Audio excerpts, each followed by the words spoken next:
Cinderella परी की जादुई गाउन फ्रॉक। बहुत पुरानी बात है। एक छोटा सा गांव में दो लड़की रहती थी। उनके माता पिता बचपन में ही गुजर गए थे। एक लड़की का नाम सिंपी था तो दूसरी लड़की का नाम चांदनी था।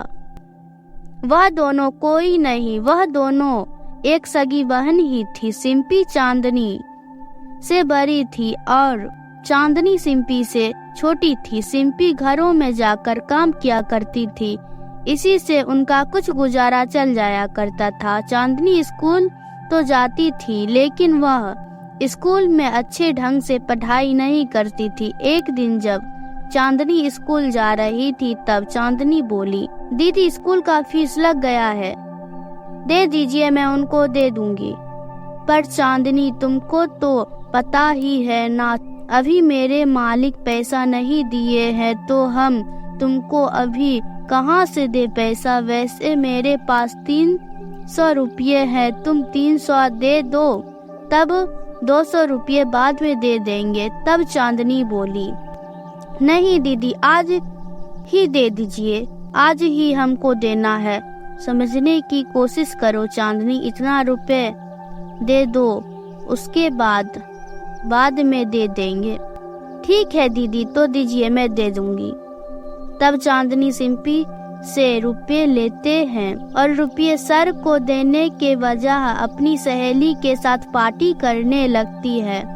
पार्टी करके जब चांदनी घर आती है तो सिंपी पूछती है, चांदनी तुम सर को पैसा दे दी? तब चांदनी बोलती है, हाँ दीदी, सर को मैंने पैसा दे दिया। 3 दिन बाद फिर चांदनी सिंपी से पैसे मांगती है। तब सिंपी बोलती है, परसों ही तो तुमको दिए थे 300 रुपये और फिर मांग रही हो 500 रुपये। तब चांदनी बोलती है, वो दीदी मैं अपनी सहेली के साथ पार्टी कर ली थी, 500 रुपये सर को दे दूंगी, अभी तो मालिक पैसा नहीं दी है, कल दे देना तुम।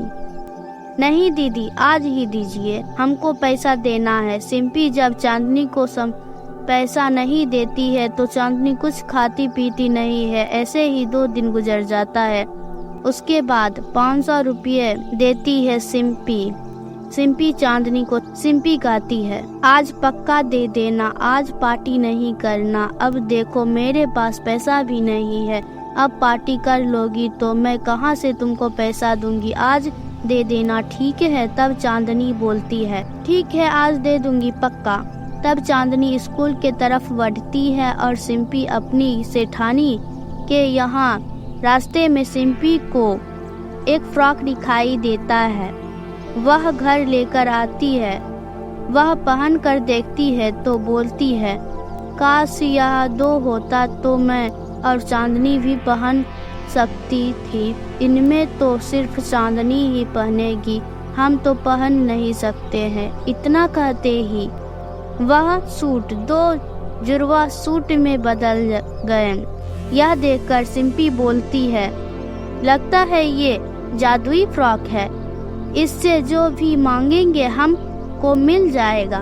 तभी वहाँ पर परी आती है और बोलती है, तुमको हम बहुत दिन से परेशान देख रहे थे और आज हम तुमको यह फ्रॉक दिए हैं, इससे तुम जो भी मांगोगे यह तुमको दे देगा और इससे तुम गरीब लोगों को भी मदद करना। हम तुमको ईमानदारी देकर दिए हैं। अब सिंपी बोलती है, परी जी ठीक है, मैं अपना भी ख्वाहिश पूरा करूंगी और गांव वालों का भी। तभी वहां पर चांदनी आती है। यह सब कुछ देख कर वह मांगती है, हे जादुई फ्रॉक हमको ढेर सारा पैसा दे दीजिए। तभी वहां पर ढेर सारा पैसा आने लगता है। उसके बाद सिंपी गांव वालों को भी मदद करती है। इसी तरह वह लोग खुशी खुशी अपना जीवन व्यतीत करते हैं। यह कहानी से सीख मिलता है कि किसी के साथ विश्वासघाती नहीं करना चाहिए। शहरों से बड़ी दूर एक श्यामनगर का गांव था। इस गांव में भोला नाम का लड़का किसान रहता था। उसकी पत्नी का नाम शांति था और उसका एक बेटी थी जिसका नाम श्वेता था। भोला बहुत गरीब था, उसके पास खेती करने के लिए भी पैसे नहीं थे। भोला ने सोचा कि पहले खेत की जुताई कर लेते हैं, इसके बाद बीज के पैसे किसी से उधार ले लेंगे। इतना सोचते ही भोला फिर से उदास हो गया, क्योंकि उसके पास कोई हल भी नहीं था। उसने सोचा कि वह अपने दोस्त लाला के पास जाकर हल मांग ले। वह अपने दोस्त के पास गया और बोला, अरे दोस्त लाला, क्या तेरे पास कोई हल है? परा मुझे दे दो, मुझे आज जुताई करनी है। तभी उसका दोस्त बोला, अरे नहीं दोस्त, मैं तुम्हें कैसे दे सकता हूँ? मेरा हल भी कोई उधार पर ले गया है। अगर मेरे से संभव होता तो तुम्हें पक्का दे देता, पर तुम तो मेरे घर की स्थिति जानते ही हो। तभी भोला बोला, अरे हाँ दोस्त, तुम्हारा भी स्थिति मेरे ही जैसा है। इतना कहते ही भोला ने कहा, अच्छा ठीक है दोस्त, तो मैं चलता हूँ। फिर उदास होकर वहाँ से जाने लगा। तभी चलते चलते भोला रास्ते में थक गया। उसे बहुत प्यास लगी। उसने सोचा कि आसपास कोई नदी होगी तो मैं अपनी प्यास बुझा लूँगा। इसे जंगल में एक दादी माँ दिखाई दी। भोला ने उससे पूछा, अरे दादी माँ, आसपास कोई नदी है क्या? दादी माँ ने बोला, हाँ बेटा, आगे चलकर एक नदी है, पर वहाँ संभाल के जाना। वहाँ पर कुछ परियां हैं जो बहुत बुरा है, और कुछ ऐसा भी परियां हैं जो अच्छा है, संभाल कर जाना। तभी भोले ने कहा, चिंता मत करो दादी माँ, मैं संभाल कर जाऊंगा। भोला नदी की ओर बढ़ने लगा। तभी भोला नदी के पास पहुंच गया। उसने जैसे ही नदी से एक घूंट पानी पिया, तैसे ही पानी में परी का छाया दिखाई दी। वह घबरा के इधर उधर देखने लगता है, पर उसे कोई दिखाई नहीं पड़ता है। वह फिर से पानी पीने लगता है। तभी नदी से एक परी प्रकट होती है। परी को देखकर भोला घबरा गया और बोला, अरे तुम कौन हो? परी ने बोली, मैं गुलाबी परी हूँ, तुम डरो मत, मैं अच्छी हूँ। तुम्हारा कोई इच्छा है तो मांग लो। भोला ने बोला, अरे मैं कहीं सपना तो नहीं देख रहा? तभी गुलाबी परी ने बोली, अरे नहीं नहीं, तुम कोई सपना नहीं देख रहे हो। तभी भोला बोला, मुझे एक हल दे दो। तभी मुस्कुराते हुए परी ने बोली, बस इतना ही? तुम चाहो तो और कुछ भी मांग सकते हो। भोला बोला, नहीं परी जी, मुझे एक हल ही दे दो। फिर परी ने अपनी छड़ी घुमाई और एक जादुई हल आ गई।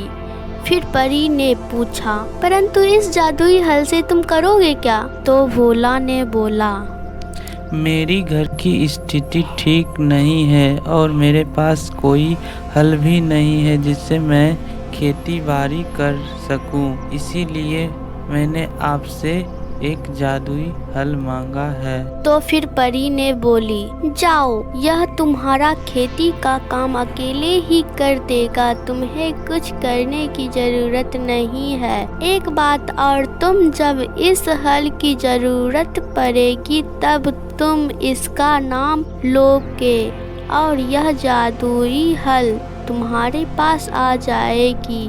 भोले ने परी को धन्यवाद करते हुए अपने घर की ओर रवाना हो गया। भोला बड़ा खुश था, इसलिए जब वह अपने घर पहुंचा था, उसकी पत्नी शांति ने कहा, अरे श्वेता के पापा, आज आप इतनी खुश क्यों हो? तभी भोले ने बोला, अरे खुश क्यों ना हूँ मैं, शांति आज अपने हाथ खजाना लगा है। शांति ने बोली, क्या बकवास किए जा रहे हैं? तभी भोले ने सारी घटनाएं शांति को बताई। शांति ने बोली, चलो जी, इसका इस्तेमाल करके देखते हैं यह सचमुच होता है या नहीं। भोले ने बोला, ठीक है शांति, चलो खेत में चलकर देखते हैं। भोला खेत पहुंचा और बोला, ये जादुई हल, मुझे तुम्हारी जरूरत है, तुम जल्दी आओ। तभी वहाँ पर एक जादुई हल प्रकट हुआ। तभी भोले ने बोला, ए जादुई हल मेरे खेत की जुताई कर दो। जादुई हल ने वैसा ही किया, पूरे खेत की जुताई कर दी। यह देखकर शांति और भोला बहुत खुश हुआ। इस हल के सहायता से वही अपने दोस्त और गांव वाले को भी सहायता करता और उसके खेत भी जोत देता था। इसके कारण भोला का नाम गांव में बड़े लोग में आने लगा था। यह सब बात लाला तक भी पहुंची। लाला ने भी सोचा मैं भी जाऊंगा और एक अपनी इच्छा बताऊंगा। लाला जब उस नदी के पास पहुंचा तो उसने भी वैसा ही किया। वहीं पर वह भी पानी पीने लगा। तभी उसे गंदी परियों ने देख ली और सब ने सोचा चलो इसका सब कुछ छीन लेते हैं, उसको गरीब बना देते हैं। चारों परियों वहां जाकर ठीक वैसे ही किया। लाला का सब कुछ छीन लिया गया और वह बहुत गरीब हो गया। लाला जब गांव पहुंचा तो सभी गांव वाले ने उससे पूछा, रे लाला तू भी गया था ना वहाँ पे, तेरा क्या हुआ? वह फूट फूट के रोने लगा। लाला ने बोला, अब तो मेरे पास खेती करने के भी पैसे नहीं हैं। मैं अब पैसे कहाँ से लाऊंगा? तभी उसका दोस्त भोला वहां पर आया और बोला, अरे लाला तू चिंता मत कर, अभी तेरा दोस्त जिंदा है। मैं जब तक जिंदा हूँ तब तक तुम्हें कोई तकलीफ नहीं होने दूंगा। इतना सुनते ही लाला के रोने लगा और बोला, तू ही भोले ने बोला, सच्चा दोस्त है। धन्यवाद भाई, दोस्ती में धन्यवाद कैसा। इतना बोलते ही दोनों दोस्त लाला के खेत पर चले गए और भोला ने बोला, ए जादुई हल तुम कहाँ हो? मुझे तुम्हारी जरूरत है। तभी जादुई हल आ गया और भोला ने बोला, तुम लाला की खेत की जुताई कर दो। जादुई हल वैसा ही किया। लाला का पूरा खेत जुताई कर दिया। उसके बाद लाला और भोला दोनों खुशी खुशी रहने लगे। कहानी का सीख, कभी लालच मत करे और अपने दोस्त की हमेशा मदद करो। अगर आप मेरे चैनल पर नए हो तो वीडियो को लाइक और चैनल को सब्सक्राइब करना ना भूलें। धन्यवाद। तब तक के लिए बाय बाय, मिलते हैं अगले वीडियो में।